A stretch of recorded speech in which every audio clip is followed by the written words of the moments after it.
If you need to repair a corrupted video but you don't have a matching sample file, this is probably the video that you were looking for. Because for a lot of people, that's exactly where the repair process gets stuck. The file is damaged, but there's no healthy reference clip available. However, before we get into the workflow, make sure you go ahead and like this video and of course subscribe to the channel, because I'm going to keep sharing practical media repair solutions like this for real world situations.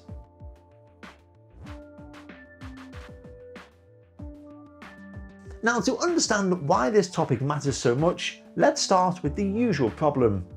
A lot of people hear about advanced video repair and immediately run into the same obstacle.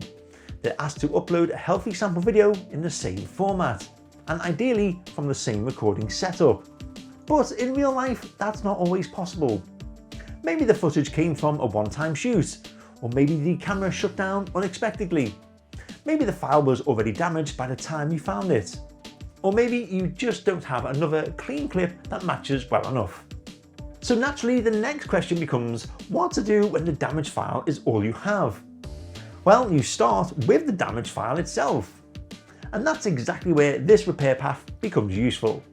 I'm using Wondershare Repairit here, and if you want to try it yourself, then you can click on the link in the description to download it.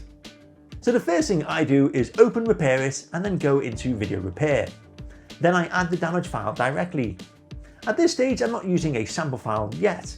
I'm just starting with the corrupted video itself. Once that's done, I click Repair and let the standard repair process run first. Now, this is really the key idea in this whole video.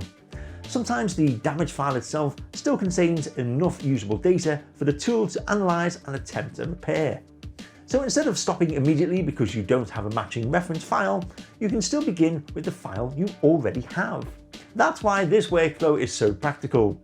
It gives you a real starting point, even when your recovery conditions aren't perfect.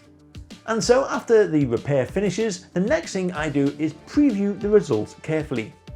I'm not only checking whether the file opens, but I'm also checking whether it plays properly, whether the image is stable, and whether the content I actually need is back in a usable form. Now, if the repaired result already looks good, that's great. In that case, you may not need anything more complicated. But if the file is still heavily damaged, this is where I move to advanced repair. At this point, if I do have access to a healthy sample file in the same format, then I can easily upload it and use that as a more advanced recovery step. So the logic here is simple and practical. First, try repairing the damaged file itself. Preview the results and only move to the sample-based repair when it's actually necessary. Honestly, this is why this method makes sense for real users, because a lot of video repair advice online assumes that you have the perfect reference file ready to go. But real projects don't always work like that. You may be dealing with broken footage from a one-time recording, a failed transfer, a storage issue, or a damaged file that showed up long after the original shoot was over. In those situations, a repair workflow that can begin with the corrupted file itself is a much more realistic first move.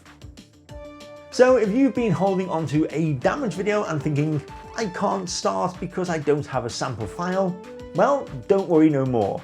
Start the standard repair path first and just see how much the file itself can give you back.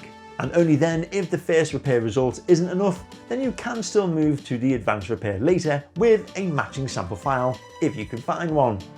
That way, you're not blocked at the starting line.